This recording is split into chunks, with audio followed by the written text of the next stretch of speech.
Hello, this is Craig.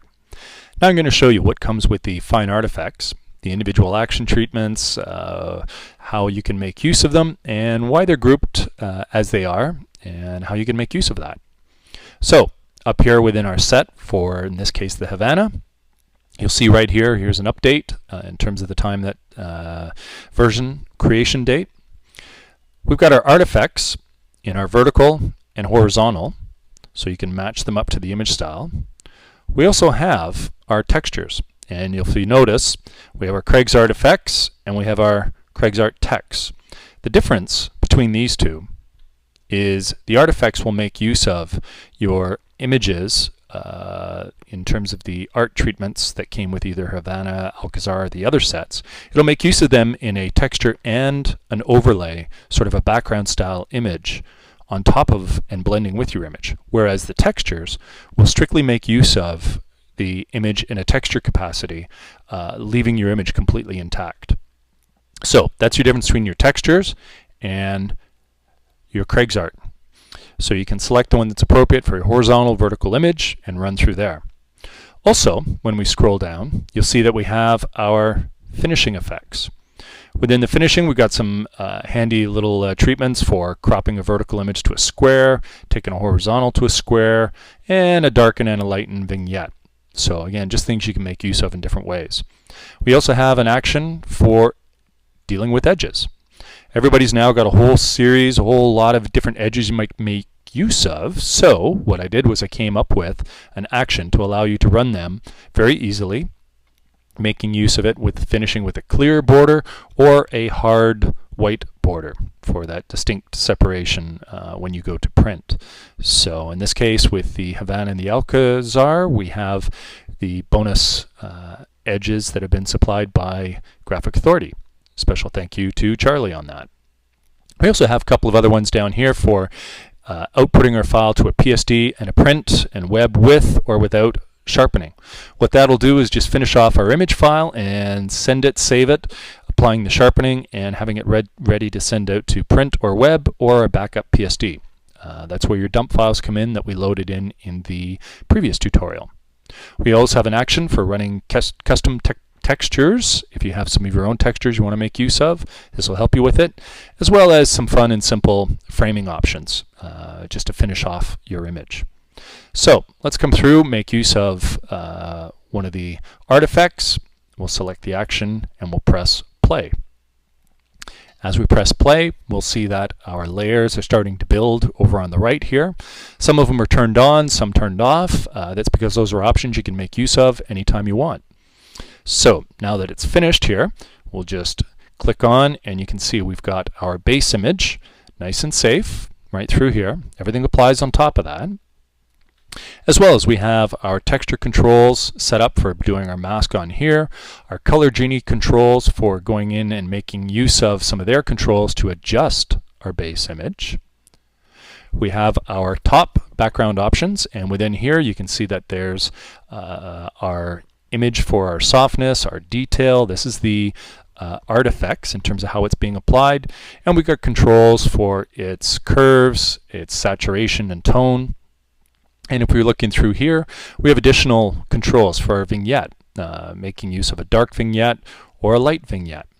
And if you open them up, green for go, you can go in and see that you even have additional controls to make that less intense for a major or a minor treatment on that vignette.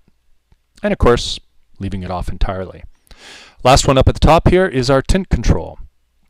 And this is set up in a way that it'll just take and blend an overall color tone to the image so that you can marry the image tones, contrasts, and come up with a really nice way of toning your final image and blending the artifact style along with your original image. It's set up at a default level of about 26%, nothing too strong. That way you can come in and you can tint it later, and I'll show you that shortly. So let's turn that off. So this is how the action finishes. It selects our brush. We can come right in and we'll just use our number key, bring our brush back, bring back some of the detail. I'm going up through here. My opacity is at 50. If I use my 8 becomes click on through here. 8 becomes 80, 3 becomes 30. So let's just leave it at 50 for now. We're brushing away. And you'll see there's still some of that texture underlying on the image. If we wanted to get rid of that, we simply go into our texture controls, click on the texture options through here. And if you look through here, we have all sorts of controls as well for our color, for our contrast. We can even invert the texture if we want, if that happens to work better. In this case, it's turned off, so it's an option available to you. For now, we're just going to click back onto the mask, and we're going to take out the texture so we have that gone. In our history stage, you'll see that we have our before version, where our image loaded, before our Havana afterwards, and then some simple steps to where we are right now. If we wanted to say, no, I want to bring some of that texture back, simply press your X key. Your tool palette will switch defaults here, and we'll bring back some of that texture on the image. So here's our before, there's our after. Got our nice image treatment going on through here. Just adds a nice effect overall. Let's decide that we kind of like this vignette. We could take that, we could make it less if we wanted. Of course, our opacity controls are available to us. We like it there. There's our light, which we're not going to use in this case, or we might decide, yeah, I actually kind of like that. We'll leave it off for now. And then our tint controls. So our tint controls, we've turned that on. And if we come in, what I like to do is just click on the hue portion, then come down to the adjustment, and I'm just going to play with the color tone overall. You know, I could make it cooler, more blue, more rich and warm. And let's go with sort of a blue feel on what we're having through here. Just close that up so you can see it a little easier. And we got things set. There's our before, there's our after. So that's the basic treatments with regards to how things work on the image styles. Going into now, we can make use of some of our finishing options. So let's scroll down to our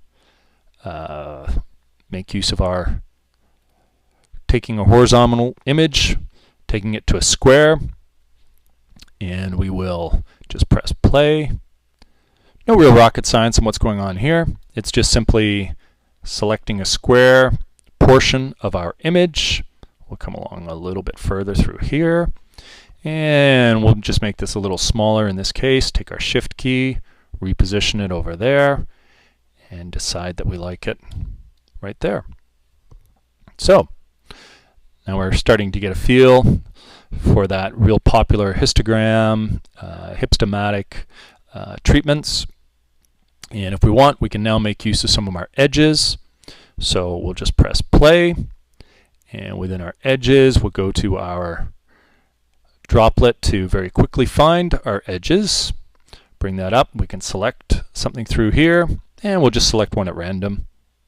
The cool part, now your pop-up comes in and says it's going to allow you to resize it. So these instructions will pop up, show you what to do. We'll just continue on through here, and it'll tell you the next step after that. As it stops at this stage, I'm going to go to my window. I'm going to come down, and I'm going to select my image. This is the texture file. This is the image. So I'm going to select that, and you see how this just changed. It's a real nice way of very easily sizing your texture edge file to the image and its proportions. And we'll just shrink this down a little bit more. Then we have this coming in, which will allow us to just do a fine tuning of that edge effect on there. So we've got that. We're all good. And you can see that's now set up so we can turn that off or on, or even scale it back if we want to. So we got that set the way that we like. That's making use of our edges just to finish things off on the image. If we want to do any type of framing, let's click on our image through here, and we'll just go in and we'll select our background layer. We'll select a color tone within the image. Let's select something on that taupe tone there. So we've reset our background color. Now we'll go into our frame, and we'll just make use of our frame through here, gallery frame with our rounded corners, and clip up through there, and press play. Now it runs through, and you can see how it just picked up on that background color tone we made use of in bringing our framing to our final image presentation. And once again, our original image style is right there. We made use of the texture, background option overlay, our vignette, our edges, and our top frame. We still have all sorts of controls we can make use of. We could take this background option. It's at 45% now. We can make that more. We can make it less. We could brush it in, brush it out, same way that we did before. But you get the idea. The whole idea behind these FineArt effects is that it gives you the controls, the options, and the easy ability to take your images, give them a whole lot of style, take them from your starting point through to some really cool creative output possibilities. Either add to your profits as a pro or just have a whole lot more fun with your images for the hobby's sake. Thanks, and take care.